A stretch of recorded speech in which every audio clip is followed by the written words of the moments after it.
I am Ferdinand Marcos, and I am the President of the Republic of the Philippines. I stand today on behalf of 110 million Filipinos. Hello people and hello universe, it's me again. Shout out sa inyo mga kababayan, especially the Marcos loyalists and supporters. But anyway guys, iba naman ang updates natin ngayon yung magandang nangyayari sa Marcos admin naman, no? So sabi po dito guys, ayan ang ating mahal na Pangulo, sabi PBBM itinatag ang pag-abot program para sa mga dukha. Tama po yan kasi na-updates ko po ito sa aking mga nakaraang live, no? Ito isa sa pinakamagandang programa ng ating mahal na Pangulo, yung pag-abot program through DSWD. Kung saan guys, ang ibig sabihin nito, yung mga tao na nakatira sa kalye, nagmalimos, yan po ay pinupunta ng DSWD, tatanungin, bibigyan ng mga tulong, no? For sure guys, isa sa mga goal at gustong mangyari ng Pangulo, itong mga street people sa Maynila, kahit saan karatig Maynila, mga kababayan, there's a possible na mabibigyan ng bahay itong mga to. Kasi yan po ang layunin ng Pangulo na ayaw niya yung mga nakikita, ang mga maralita na nasa kalye ng habang buhay. So, maswerte itong mga ito, no? Ang sabi po dito guys, ang Pilipinas kong mahal, ayan. Sa bisa ng kanyang Executive Order EO number 52, inatag ng Pangulong Bongbong Marcos ang pag-abot program ng Department of Social Welfare and Development, which is ang DSWD, upang matulungan ang mga street dwellers at mga maralita na magkabangon ng kanilang kahirapan. The pag-abot program is hereby institutionalized as the platform for enhancing and unified delivery of service to the vulnerable, disadvantaged children, individuals, and families in street situation through provision of social safety nets and protection against risk brought about by poverty. Paliwanag ng Pangulo kasama na sa mga pag-abot ang tulong, ang transportation, relocation, ayan guys, sabi ko sa inyo financial assistance, livelihood assistance at employment assistance. Sabi ko sa inyo, kakaiba itong Pangulo na ito. Kaya swerte itong mga maralita na ito guys, talagang hihimukin mga yan, kukunin at iahon mga yan, ilalagay yan sa tamang lalagyan nila. Well, pambansang pabahay is waving at them. So yun guys, it's very good news for everybody. Ganyan ang Pangulong kagaling, Wala ganyan si Duterte, Pangulong Marcos lang. Ito pa guys, another good news for everybody, okay? Guys, nakikita nyo yan? Yan po si Speaker of the House. O, diba? Sa kabila guys ng paninira sa kanya, yung panlalait sa kanya, pambabatikos, lahat talagang tinitira. Gusto lang siya talaga mapatalsik sa kanyang pwesto, no? Itong People Initiative binunton sa kanya, pero sa totoo lang hindi po siya ang nasa likuran ng People Initiative, yung bayaran hindi po sa kanya yun. Mayroong tao talaga nagsasabotahe diyan, no? Sabi po dito guys, sabi po ni Speaker, basahin po natin, Speaker Ferdinand Martin Romualdez leads the distribution of various forms of assistance to the beneficiaries of Bagong Lipunan Servicio Fair Saturday morning on Butulan, People's Plaza in Zambales. The program is delivered to the doorstep of the people Zambales, the service and assistance package of various government agency. Among the House members who joined the Speaker in the biggest service caravan are Senior Deputy Speaker Aurelio Dong Gonzales, Doris Nikis, Jefferson Konghon, Danny Domingo, Agustino Dominic Pancho, Jeremy Jet, Nisay Maria Angela Garcia Salvador Plito, and Emerson Pascual. Also present at the event, the Butulan Mayor John Omar Ebden, Governor Hermoninis Ebden Jr., other local government official at the official of the province. O yan guys Alam nyo, maraming nagagawa ito si Speaker. Hindi ko lang in-updates guys pero ngayon, siyempre. O ang sabi, nakita nyo yan? Agay, sana all.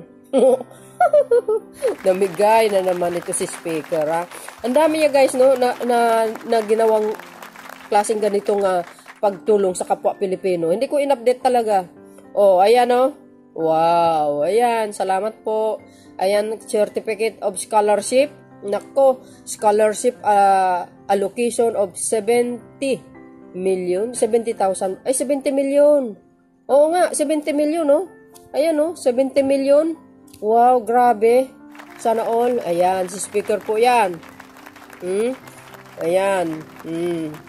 Ayan, sabi nyo, galit ng tao sa kanya. Eh, bakit halos niyayakap na siya? Oh, oy, chiki yan guys ha. Itong mga chiki na ito guys, hindi po isang lugar yan ha. Dito sa Butulan ha. Lahat po yan, mga LGUs na nakakatanggap. Yan na naman po tayo speaker kaya maraming magagalit sa inyo niyan. May mga eta pa guys oh. Wow. Oh, nako. Chiki pa more. Parang si Pangulong Marcos lang din oh. Aba, namigay pa po guys ng wheelchair sa mga disabled natin mga kapatid. So yun.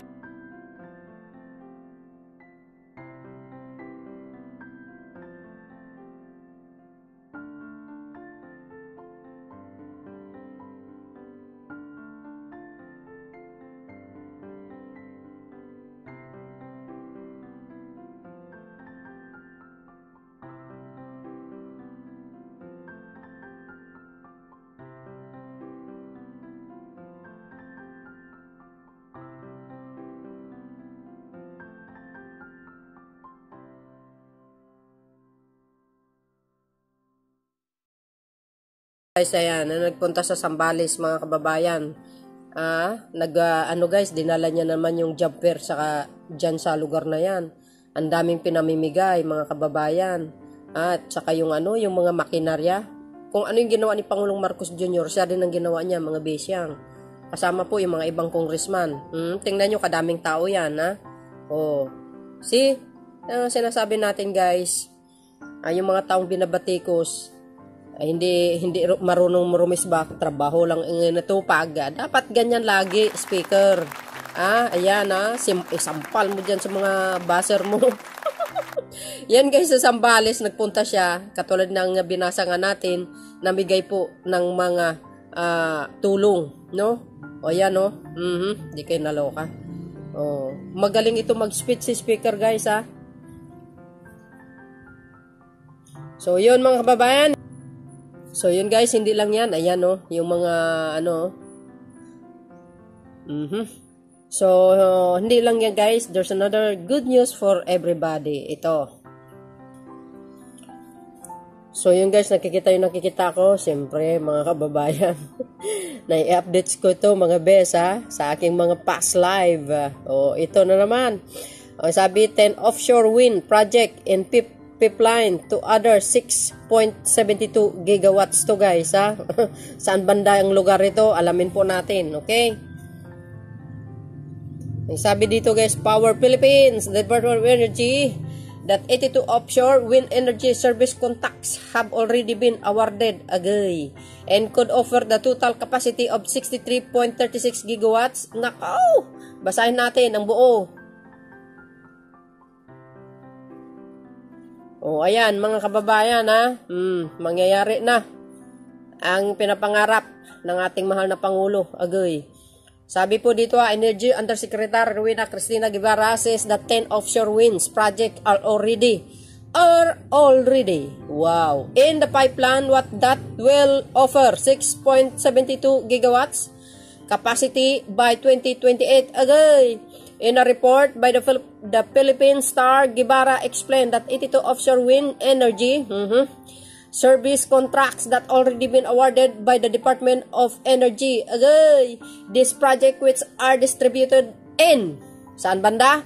North Luzon, west of Metro Manila, and various areas in Panay, Mindoro, and Guimaras Strait should offer a total capacity of 63.36 gigawatt. Ayan na nga sinasabi ko.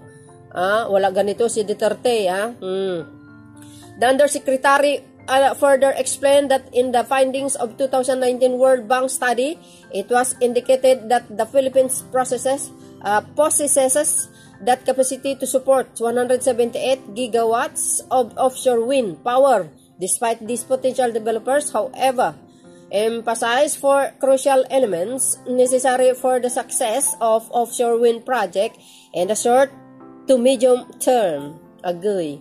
The key elements that merit attention involve the regulatory framework governing grants and civil leasing, the importance of having dedicated and competitive market, support and the necessity for available infrastructure like transmission system, interconnection, premises, and ports. Agay, ganda ito guys ha.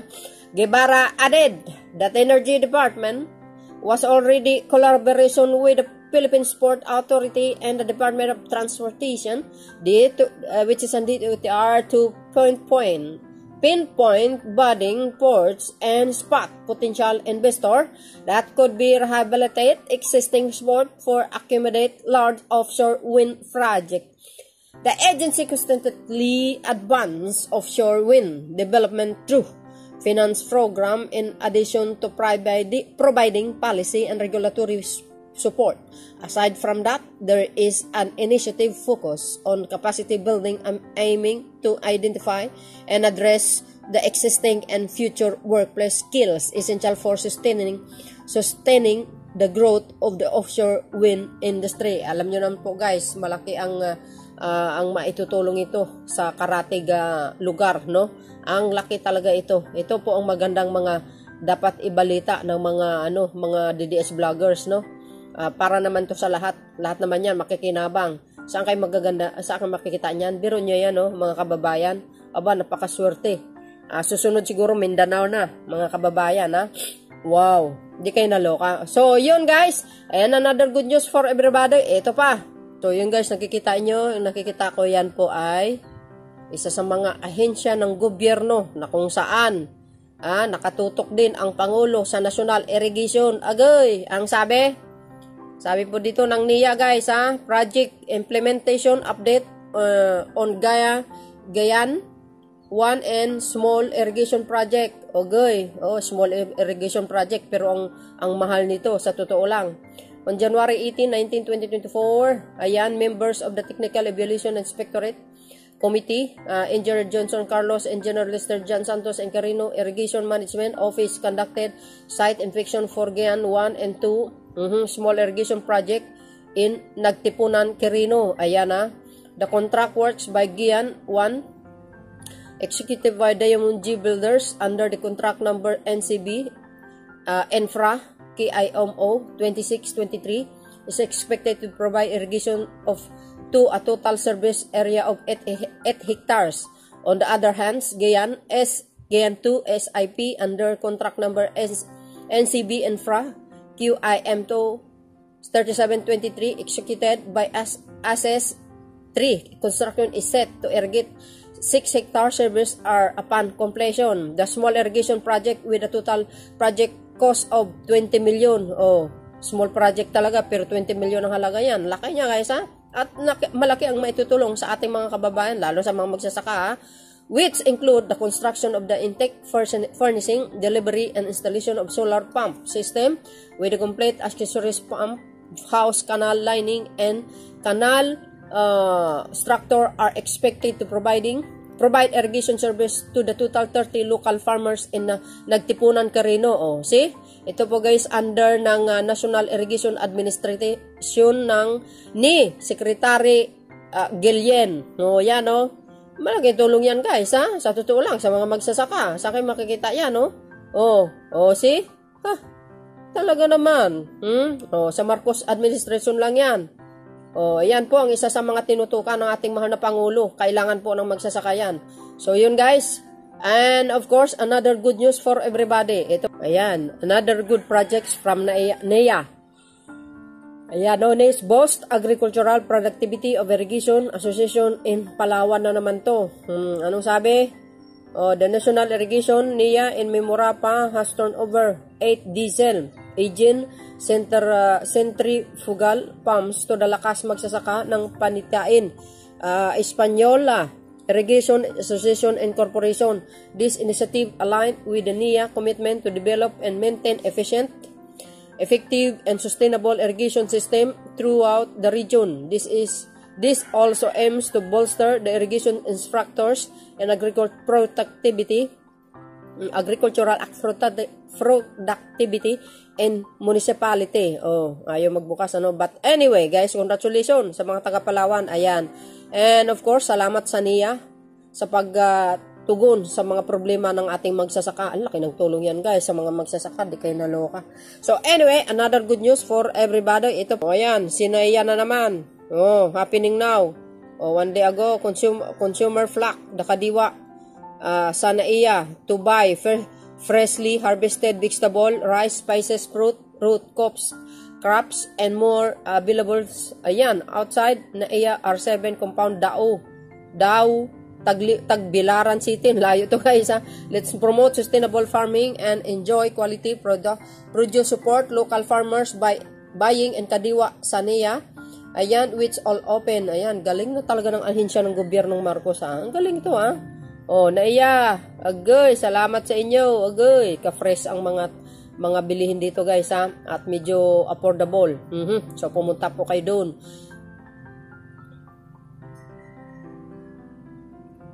So napaka-fresh ang mga bilihin diyan, mga kababayan ha. Oh, pakita natin. Oh, yan. Wow. Sana all. Ito pa. Oh. Wow. Ayan. Agay. Ano ba yan? Ay, red rice. 57 kilo. Ay, kaya nyo yan. Bilhin. Mahal nga ang alak. Kaya nyo eh. Sabay ganun guys. Yung mga nagre-reklamo ha. Oh, ayan oh. Oh, see? Oh, 140 kilo. Patatas. Ayan o. Agay. Uy, alam nyo, dito sa amin guys, mura yung mga sibuyas. Naloka ako. Oh, grabe. Yung mga tanim ng mga ita. Naku. May 200 ka. Madami ka na bibili guys ha. Oh, sibuyas 160. Luya 100. Oh. Ayan pa oh. Dayuhan talaga ang Kadiwa store. Ayan o. Naku. Oh, 40 kilo lang mga besyang. Mahal ito oh. Talong 70. Oh, pipino 40. Ano yan? Kumbaga, saluyot 10 kilo. No. Di kayo naloka. Wow. Ano ba ito? Oh.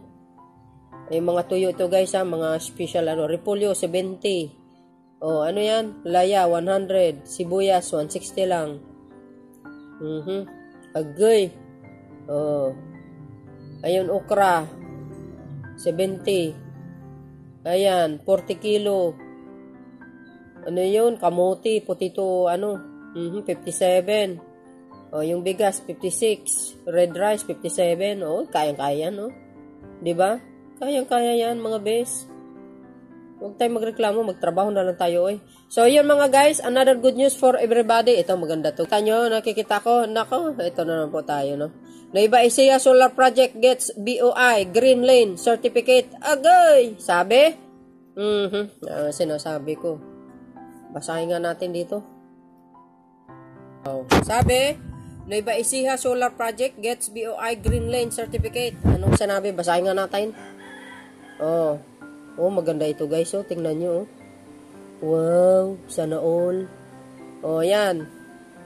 Ano sinabi? The Board of Investment granted a Green Lane Certificate for FREX 463.995 megawatts floating solar. Agoy, may floating pa talaga yung solar guys.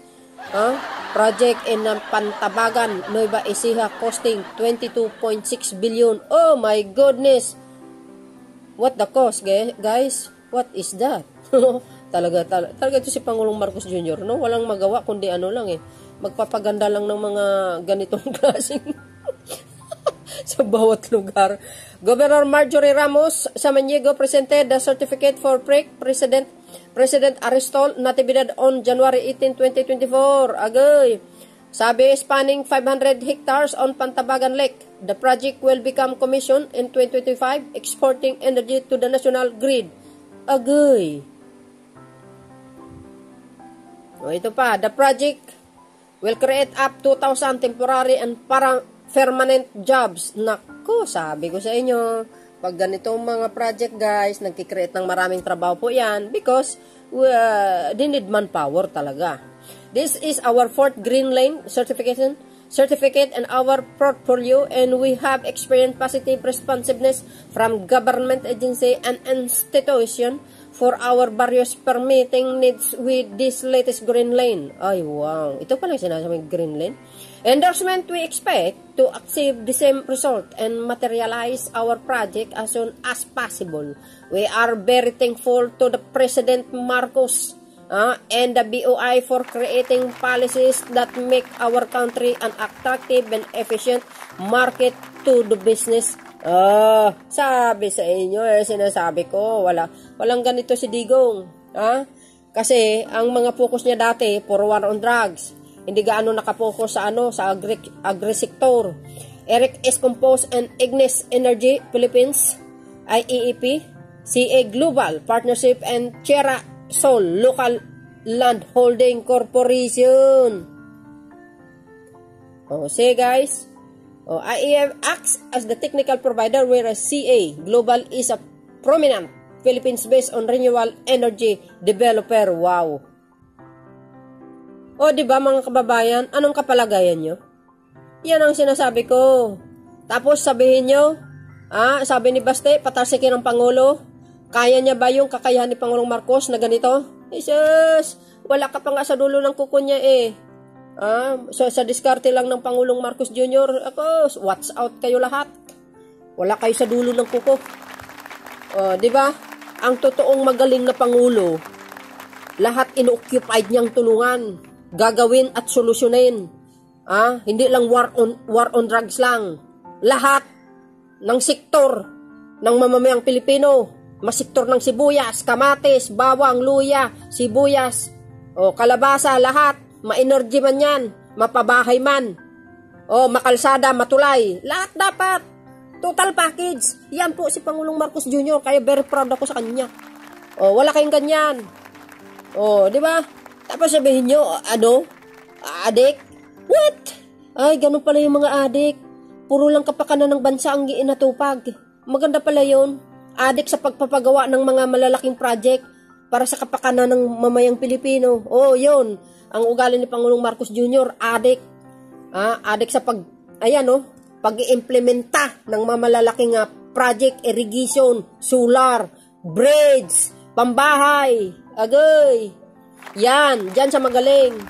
Magaling kayo sa mga, pitanyol. Yun, ang sinasabi ko. Diba? Yan, the best talaga yan, Yan ang kanyang talagang focus para sa mamamayang Pilipino.